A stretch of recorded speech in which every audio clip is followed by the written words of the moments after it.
But I would say if you're a long-term investor, tread carefully if you're especially an investor. But if you're a home buyer, this is the time to nail it. You go and buy the right thing at the right price. People who love work-life balance may not be the right thing to try business because that doesn't work. That's something new I'm hearing here. Usually, when people say, "Oh, I'm doing business because I want to do the work-life balance," did it work for you basically? Number one, don't be emotional for a property. The only two things you have to remember is if you can save someone time or money, you're in the business. Welcome to the Kangaroo Boardroom, a coffee table where deal gets done. Today, we have a very visionary entrepreneur as a guest on the show. He has taken a significant stride in the industry of real estate due to his innovative approach and his dedication. His company is not just successful, but also has paved a way for many aspirant entrepreneurs. So let's welcome Mr. Anubhav Aggarwal, CEO and founder of Find My Real Estate, FMRE. Welcome, Anubhav. Thank you. And thanks for joining us and also agreed to share your insights and your journey with all our listeners.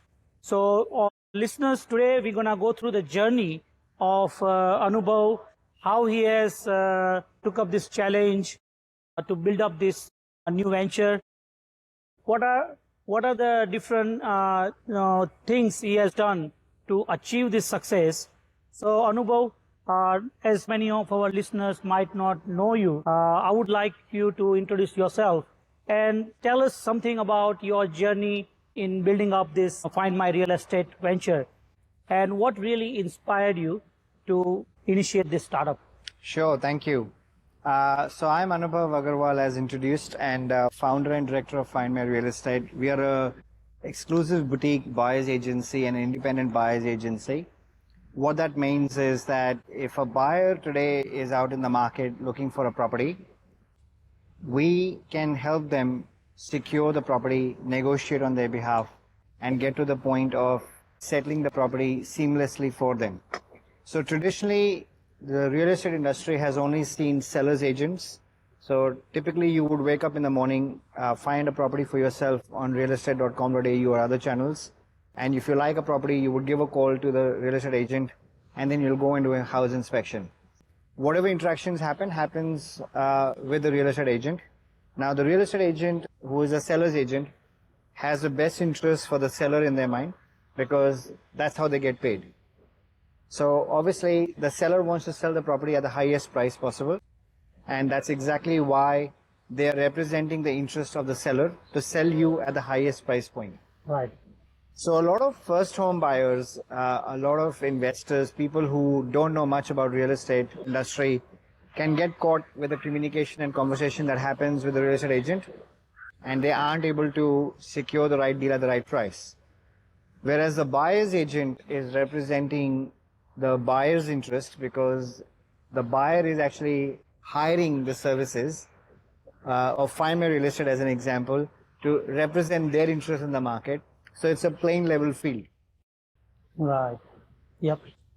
So Anubhav, it's very kind of a different field you have jumped into because I know you since last 10 years and I have seen you working as a senior manager in one of the tech company, and now you are working for the clients in the real estate industry. So what really made you shift from a 9-to-5 grind to this business basically, as we said? Yeah, absolutely. Look, I mean, firstly, IT was never 9 to 5, as we all know. It's only a word out there, but yes, there is a fundamental difference between a job and a business, for sure. I guess it comes down to passion, and passion for something that you want more than money, and it's passion for freedom, passion for changing lives, and really making a difference out there, right? Not that we did not do that in IT with the consulting that we did. Yes, we came from a large organization, and then starting all over from scratch was not easy, but what kept me going and the inspiration was I had so much knowledge and experience with property that I could put it to use for people that are very naive and they have no idea how to buy investments all over Australia.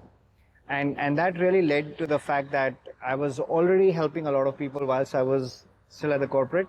And a lot of people found insights into what I was sharing, what suburbs to buy, where to buy all over Australia. And they were quite wanting to follow me where I was buying my investments. So someone told me, why don't you become a buyer's agent, back in 2018. And I didn't know what that term was when I heard it. So I researched a little bit about it, and I found that it's quite interesting that there aren't many buyer's agents in this country. And it could become a very niche space, and it is still a very niche, that if this industry could shape up the way it is, and buyer agents can come up independently and represent buyers' interest, it can absolutely do magic to people's portfolio.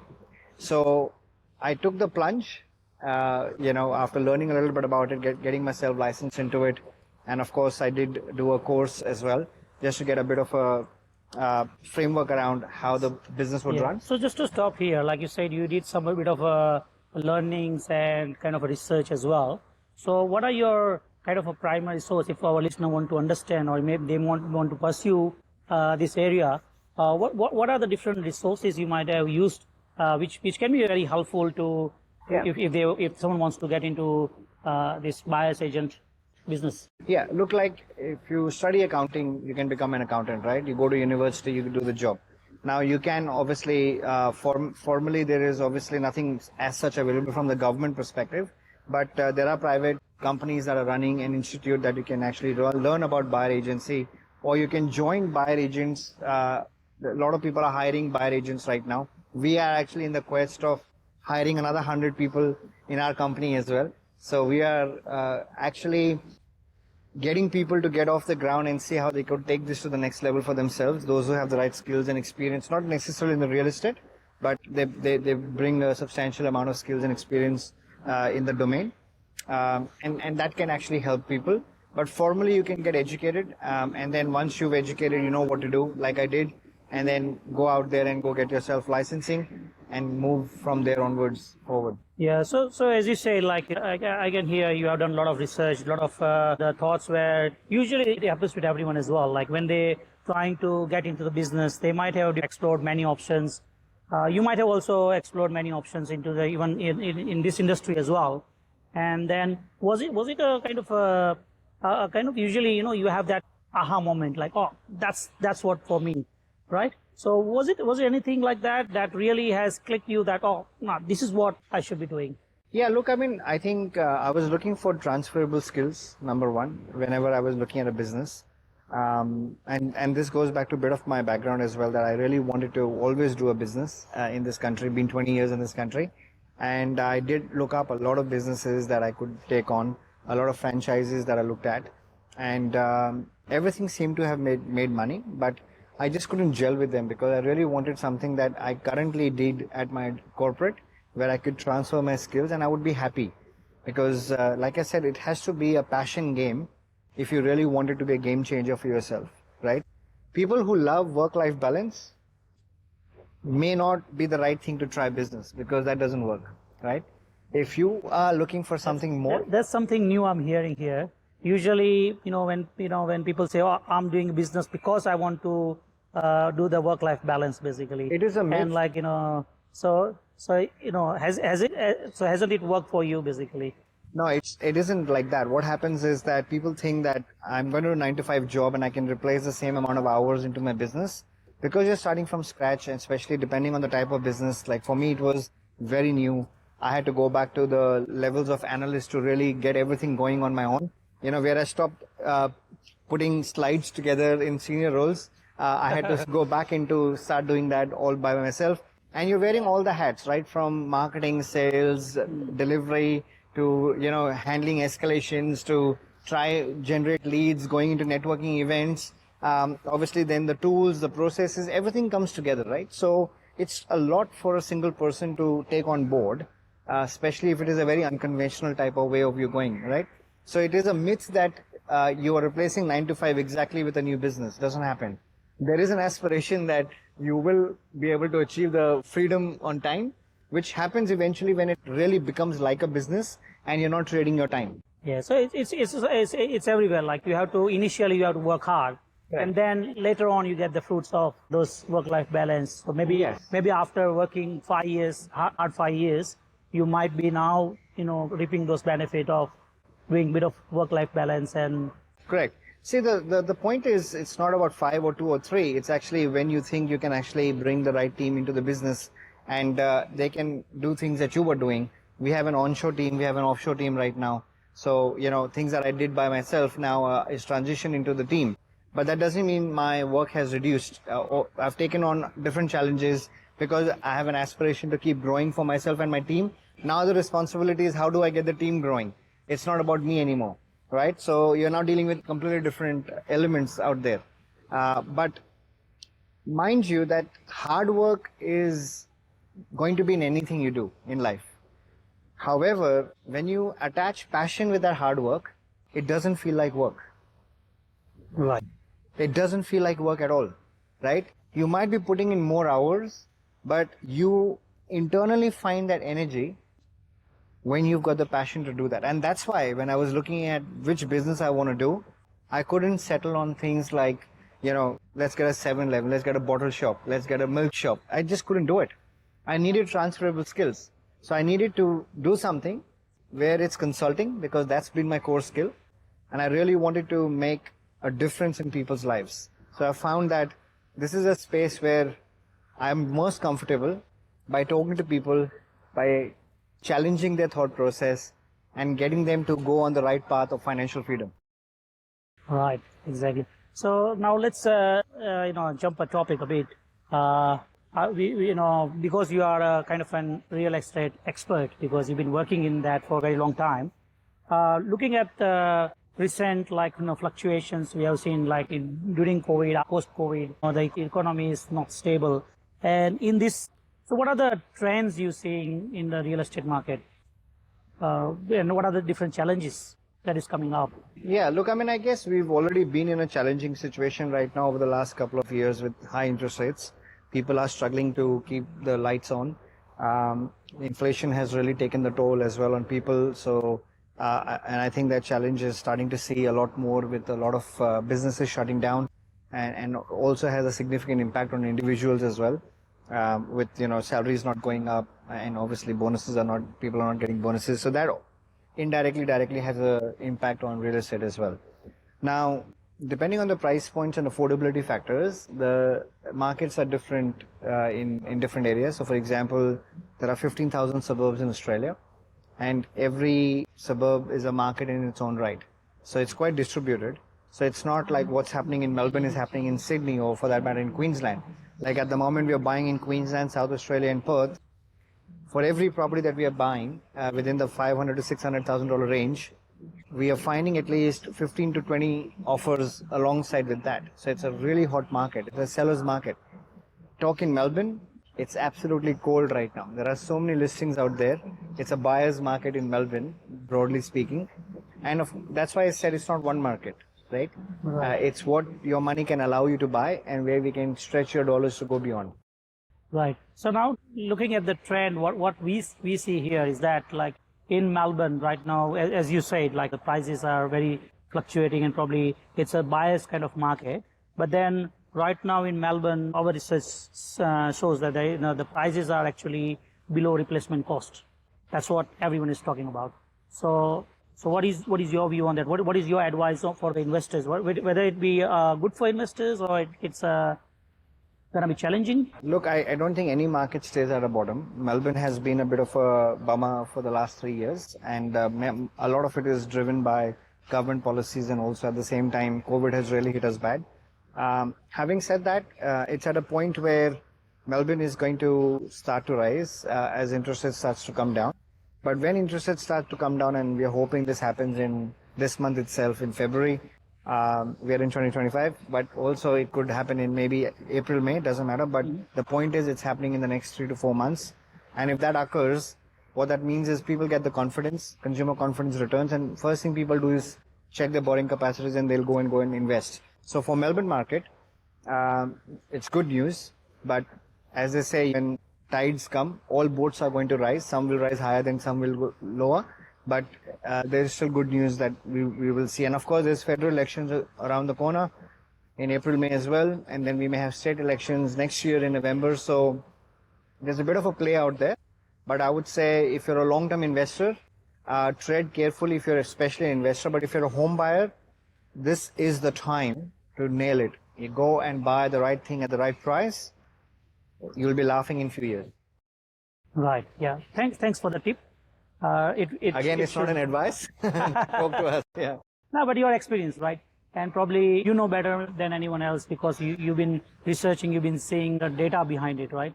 So yeah, when we talk about the data, like let's talk about how much of technology you use for your benefit in this business. So any business, what is the role of technology you see?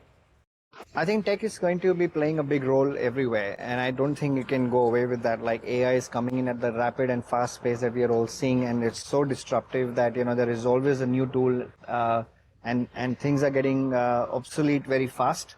So we are adopting to changes that are coming up because every business needs to realign, and you can already see that we used to talk about AI 25 years ago. When we heard first time about AI, and then of course we were practically looking at how AI models would actually work. But it was very hard to, at that point in time, see how this would touch every human being to the point that every single tool has got AI built into it now. If you use Google Gmail, it's got AI in it. You got Microsoft, you got AI in it, right? You got things to support you. So I think AI is going to be part of your life. It just depends on businesses embracing it, and we are absolutely doing it. For example, you would have chatbots, which are again a very old concept, but generative AI is changing the way how things are going to be responded to, how a marketing is being done, how a customer will actually feel about the whole service. So a lot of that is happening. But at the tools level, we've obviously got a lot of analytics going on the data that we use, because without data, it's like, your left arm is paralyzed. Your left arm is your tools and your data, and your right arm is your experience, So when you put those things together, and you use it in the right way and in the balanced way, we can find the right solution.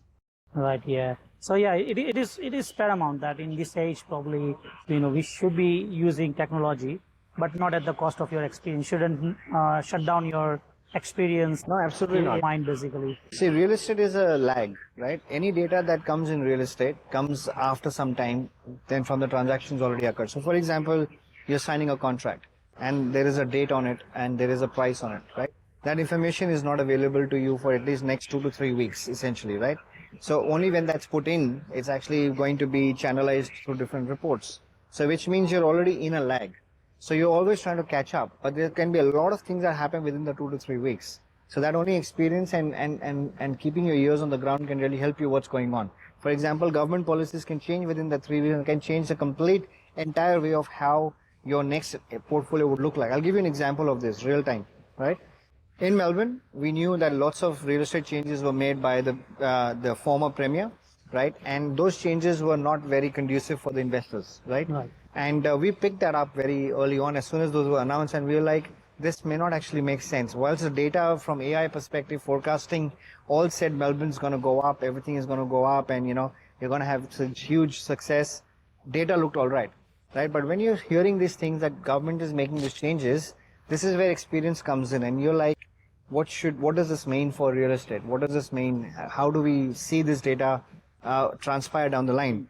And then we made a decision that we will stop buying in Victoria completely, right, for investors, which we did. And for good 1.5 years, we didn't buy a single property in Victoria at the back of that. But soon after that announcement, and we made the decision, the premier resigned. Right? And then we did see that the market hasn't picked up for the last 2 to 3 years, right? In Melbourne's almost flat, right? And so many areas are also in negative. So we took a good call based on my right hand, which is my experience, saying that's how it's going to transpire, right? Now the data is showing that.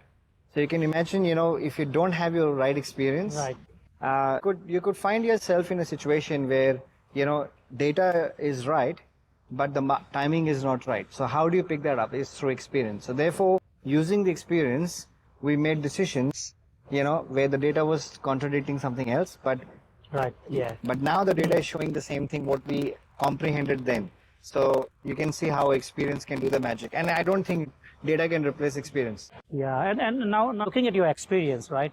Obviously, I would like you to share some lessons you might have learned in this real estate industry that what are the big lessons you have learned like so far? Not each and every lessons we want to discuss here, but taking at the time and everything of the listeners as well. But at least a key lessons you have learned and which might be helpful for listeners to understand, and they might be able to get some insights into it. Sure. So first thing, because we've spoken to so many clients from age group of 18 all the way up to 75 that we have our clients, we understand the risk appetite for a lot of people. But there are a few common themes that come out, which people think that's how it is. So I'll do some myth busting right now. Number one, don't be emotional for a property, right? Doesn't matter if it's your first home, because people buy with emotions. Second, if it's investment, don't buy all your properties in the area where you live in. That might be the most comfortable thing to do because that's what you know, but it is absolutely a disaster when things don't go to plan and all your eggs are in one basket. So strategize in the right way and diversify as much as possible in different states. Number three, have the end in mind first, right? What are you trying to do with that property? Before you enter, think of an exit before you enter. So I would say, and that means not just for the property, but even if you're building a portfolio, think of what your goals are, map a strategy, and then go and execute. Just don't go on realestate.com.au on one fine morning and start looking at properties.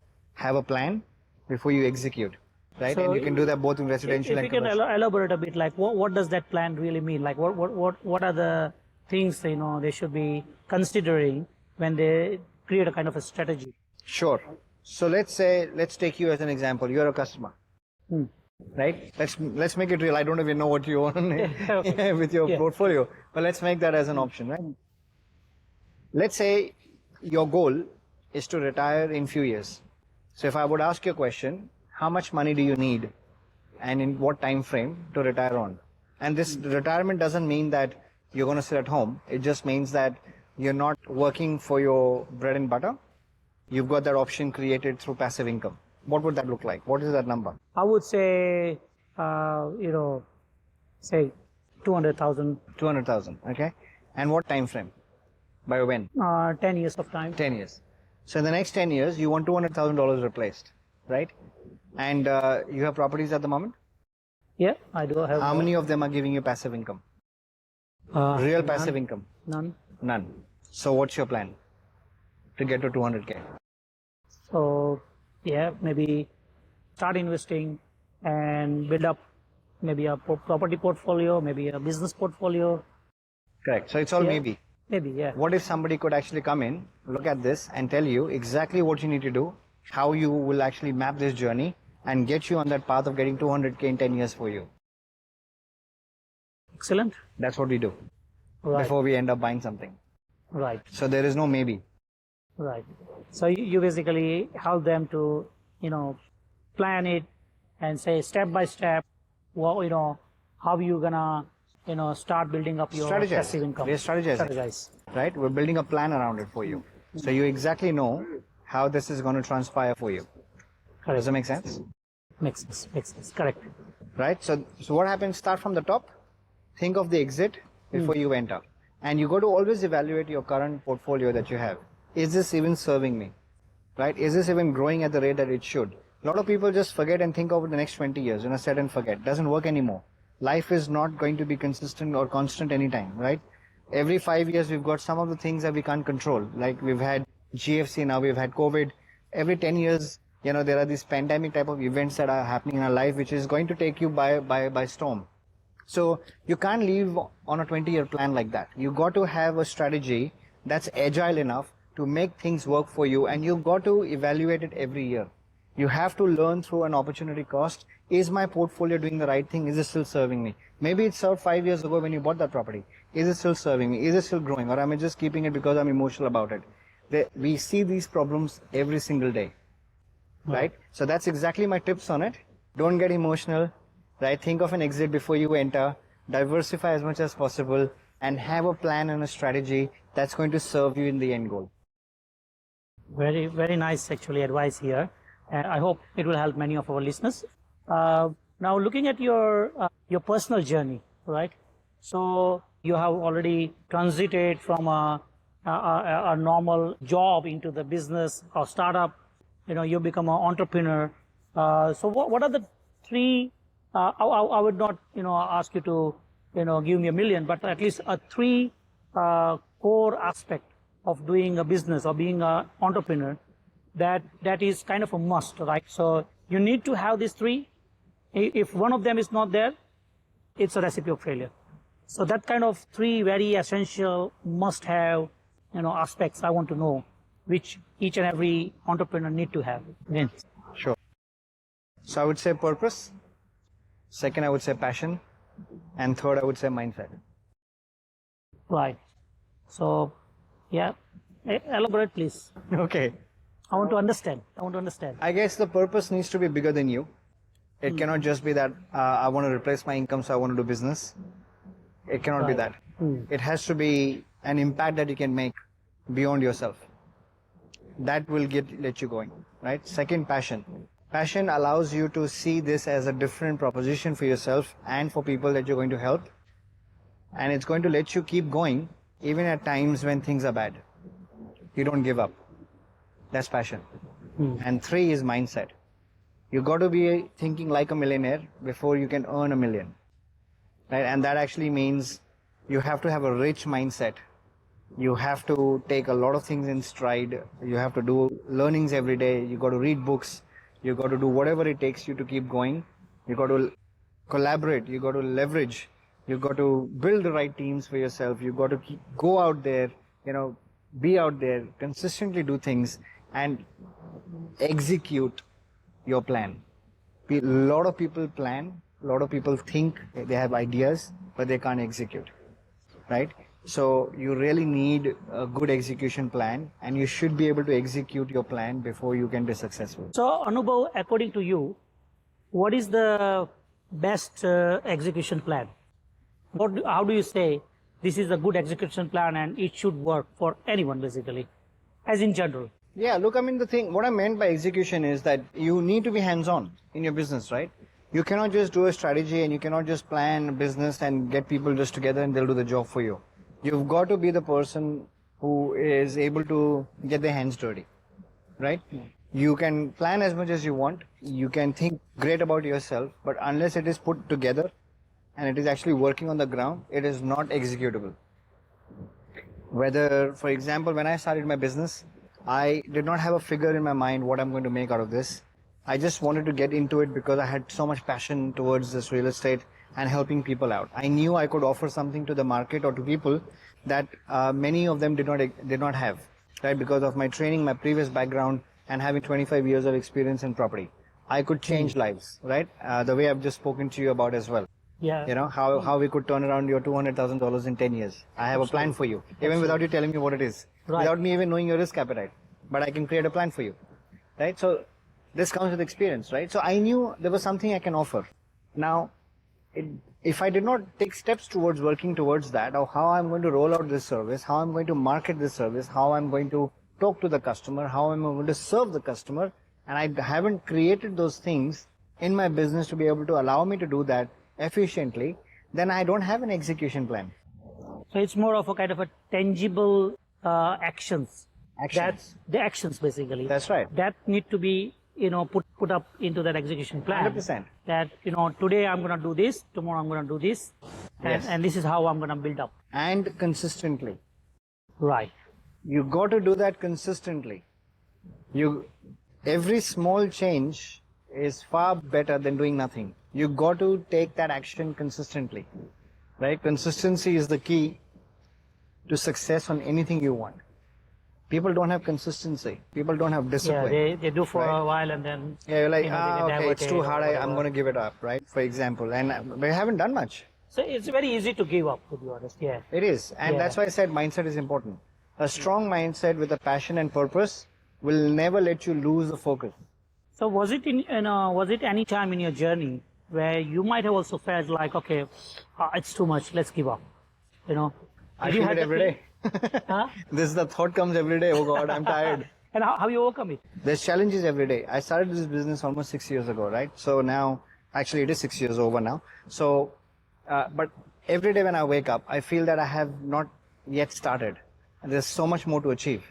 whilst you call me a successful entrepreneur, for me, I think there's so much more yet to do before I would call myself a successful entrepreneur. Look at the perspective, right? And therefore, I feel that, maybe it's going to take another lifetime to do this job.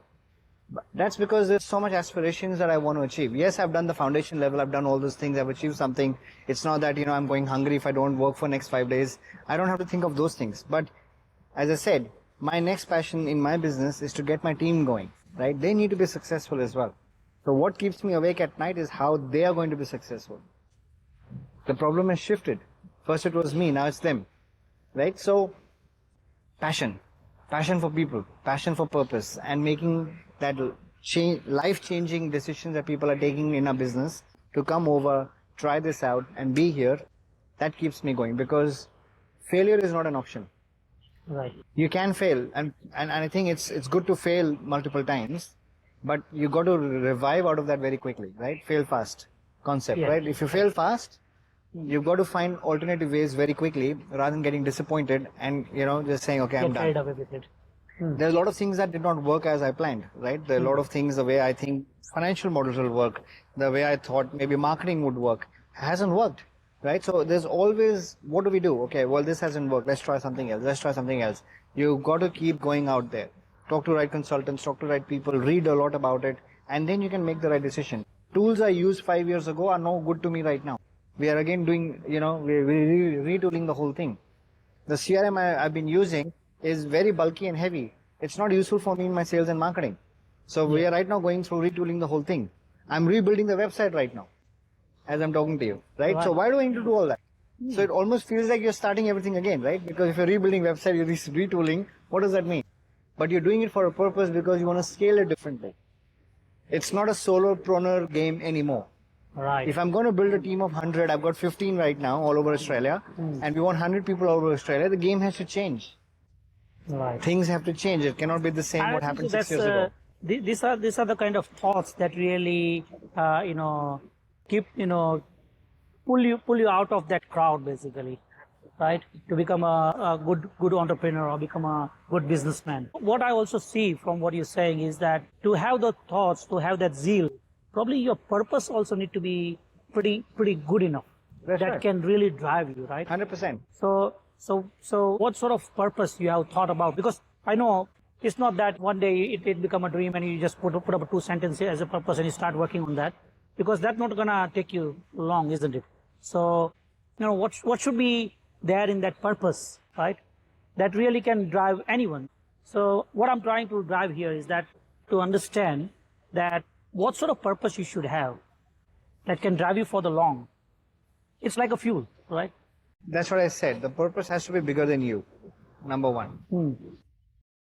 The Kangaroo Boardroom, right? You spend 8 hours to plan 1 hour of podcast like this. Eventually this will monetize through different channels. Where is the money going? For charity. Definitely. So that is your purpose. Yes. And it's bigger than you. Right? True. So you're spending this time to serve someone else. For charity. So it's like more customer centric purpose, basically. It has to be more than you. More than you. Correct. You can't be selfish. This thing is not about you. Yes. You can't be selfish. It's a medium to get charity going. Right. And I fully buy into this because you're doing this more than for yourself. True. Find Me Real Estate is at a point where it is not about me anymore. We need to have a sustainable model that works for the team, that works for people. Outside, if there is a client, to them it is completely seamless. They will enjoy the journey.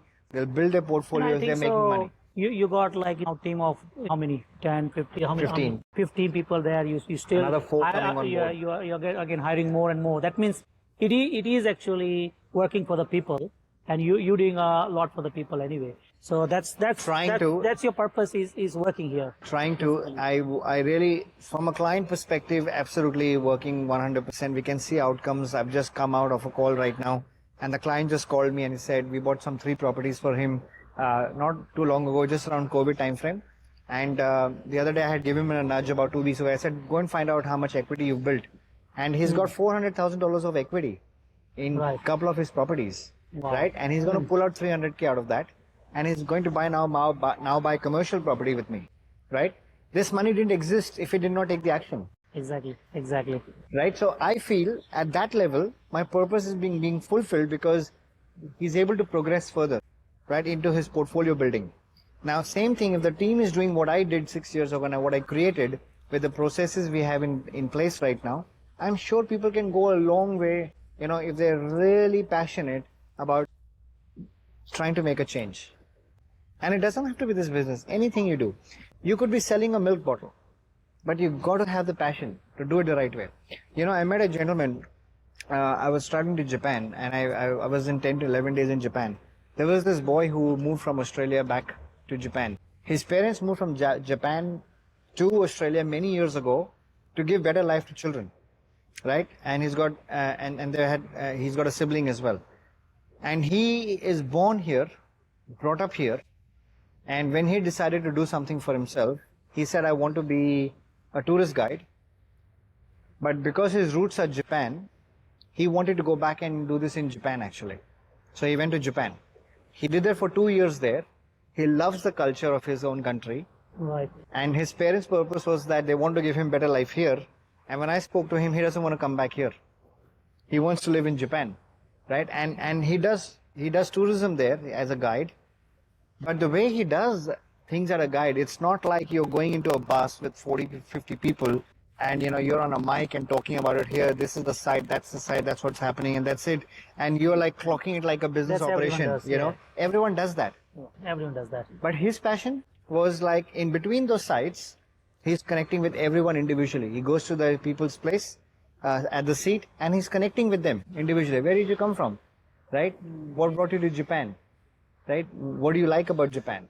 And he's talking about his experiences as well. He did that with every customer. Not that there were 50, we were about a bunch of maybe 20 people. But he did that with every customer. Guess who took the tips away? This guy got maximum tip that day. Wow. Because he connected with people. Right? I went to the same bus company with another operator who was there and another guide. And he was the typical tourist guide that we all see. He did not get any tips at the end of the day. Yeah, it's all about passion. Passion. Yeah. Connecting. Yeah. Right? And I think so. That pops out another aspect that everyone need to take into consideration is about connecting to the people, isn't it? Absolutely. You can make money in anything and everything. The only two things you have to remember is if you can save someone time or money, you're in the business. Absolutely. Save time or money, you're in the business. The second biggest thing is, as Steve Jobs said, stay hungry, stay foolish. That's your passion. That's it. That keeps you going. You will not stop. If you have the passion for it and you are hungry and you stay foolish because you're always learning, you're going to keep growing. That's a great insights into it. And definitely, as we have discussed, connecting, and the example we have seen here is it's all about networking. It's all about talking to the people. And what I've heard is that people buy from the people. They don't buy from the shop, basically. So yeah, definitely it is very important. And I think so. You said it right, that your passion, your purpose, that will keep you going for long. Thanks very much, Anubhav. That is really great insight. And I hope many of the aspiring entrepreneur listeners who are listening at this time would be inspired by your insights, your experience you have shared with us. Thank you very much for coming to the Kangaroo Boardroom, and we appreciate you have shared your personal journey with us, and that will definitely help us long way, be successful, or maybe to start up a new business, or to any aspiring entrepreneurs. Thank you very much, Anubhav, and we'll be definitely keep inviting you time and again, because there will be many stories you might want to share. But looking at the time, probably we would stop here, and probably we would take we'll try to reflect on what you have said, because you have actually shared so many things with us, and we'll try to reflect on it, and it has definitely given us good insights into the real estate market, into your personal journey as an entrepreneur, and obviously your sharing of your wisdom it will really help. Thank you so much, Chintan, for having me on Kangaroo Boardroom. It was a pleasure to be here, and I hope this message goes out to millions out there, because a lot of people are struggling, and I think if they can take away a few things out of it that can really inspire them to take action for themselves and really put that into action, that would be wonderful. So thank you for inviting me. That's a motive actually, right? Because in books, you can read many things, you can see many videos from many people, but when you hear from the story of someone, you will be able to easily understand what is the practicality And of people it. can relate. Yeah, they can relate, exactly. So yeah, that's the point of it, and probably, yeah, and I think so. Hopefully that should work for the listeners. Perfect. Yeah, thank you very Thank much, you. Anubhav. No worries. Cheers. See ya. Thank you. Thank you for watching our podcast, The Kangaroo Boardroom. Stay connected on our social media platforms.